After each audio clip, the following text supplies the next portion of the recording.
Late I equal to 30 degree, ये दिया हुआ है प्रश्न से। हमको क्या ज्ञात करना है, विचलन कोण। यहाँ पे विचलन कोण को हम डेल्टा मानते हैं, तो डेल्टा इक्वल टू वाट।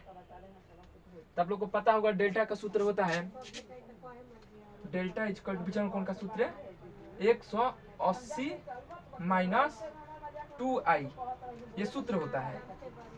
इसी सूत्र से ये तीनों प्रश्न बनेंगे यहाँ पे।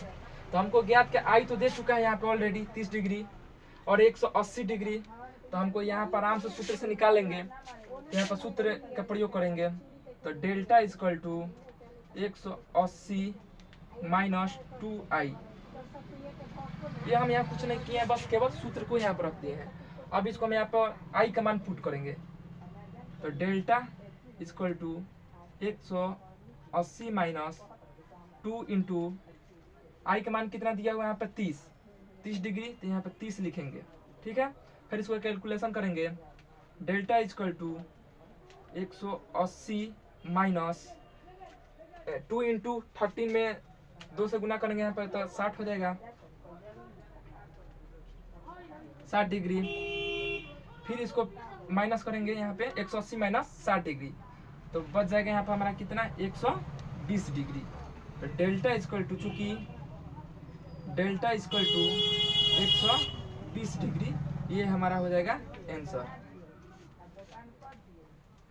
इसी प्रकार हम दूसरा प्रश्न है हमारा यहाँ पे, यदि परावर्तन कोण का मान 40 डिग्री हो, यहाँ पर अपवर्तन था और फिर यहाँ पर क्या दे रहा है, परावर्तन।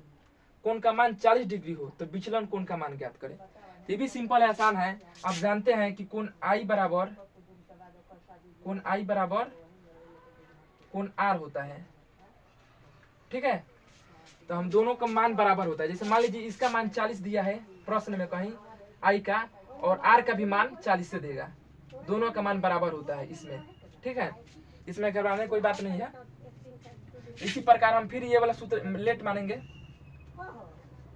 लेट यहाँ पे आर मानेंगे, परावर्तन बोला था, आर मानेंगे।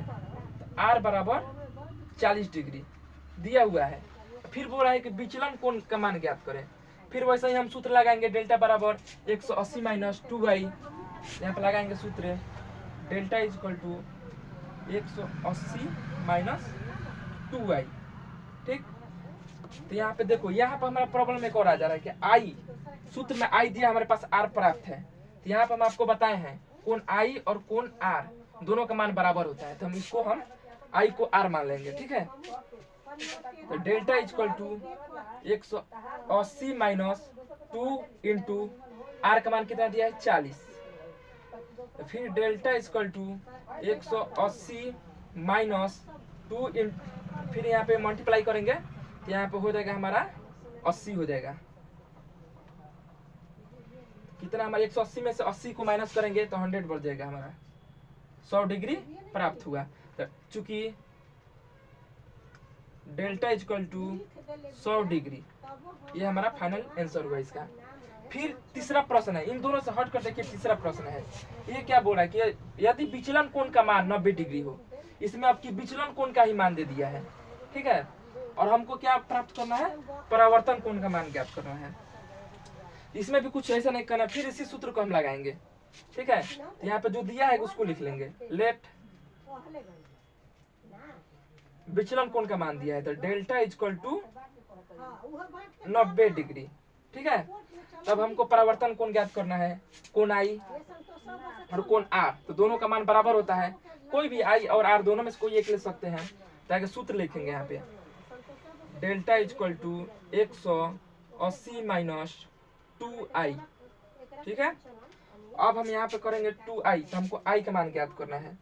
तो सबसे पहले डेल्टा का मान यहाँ पे दिया हुआ है 90, तो डेल्टा का मान यहाँ पे पुट करेंगे, 90 degree equal to 180 minus 2i। ठीक है, अब हमको यहाँ से कुछ नहीं करना है, केवल कैलकुलेशन करना है।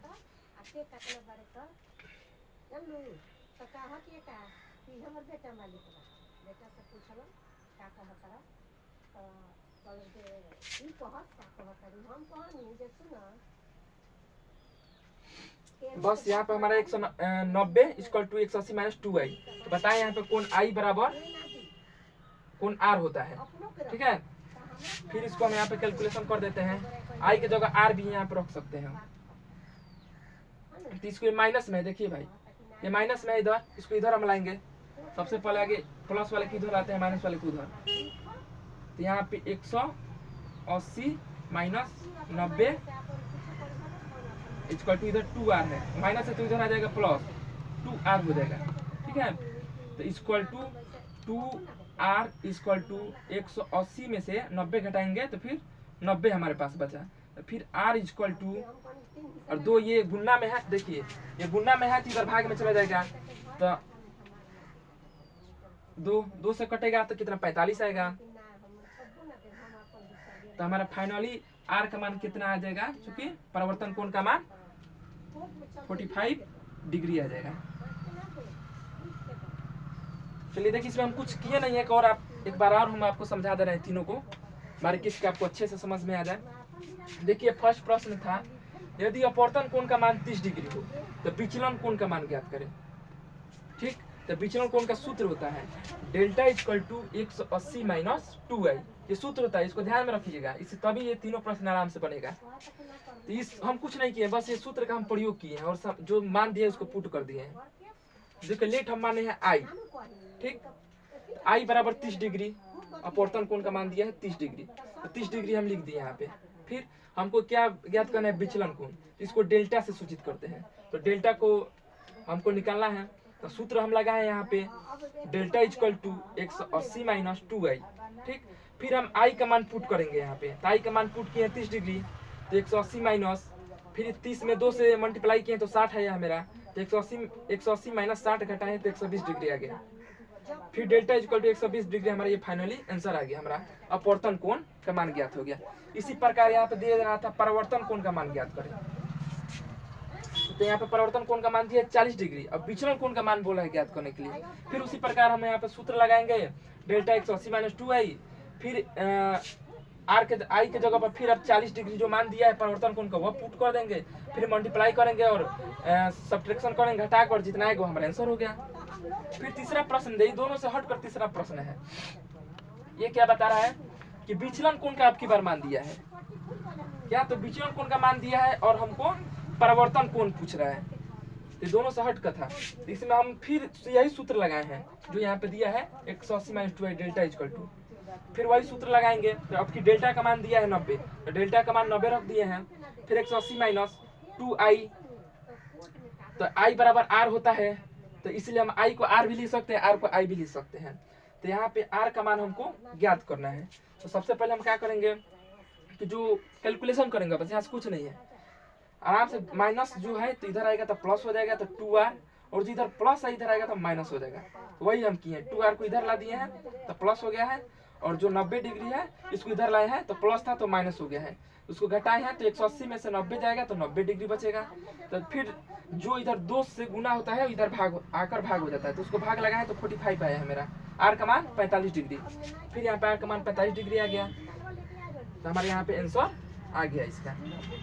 हमें उम्मीद है कि आप लोगों को अच्छा से समझ में आ गया होगा। जो कन्फ्यूजन होगा कमेंट सेक्शन में बताएं और हमारे चैनल को सब्सक्राइब करें। धन्यवाद।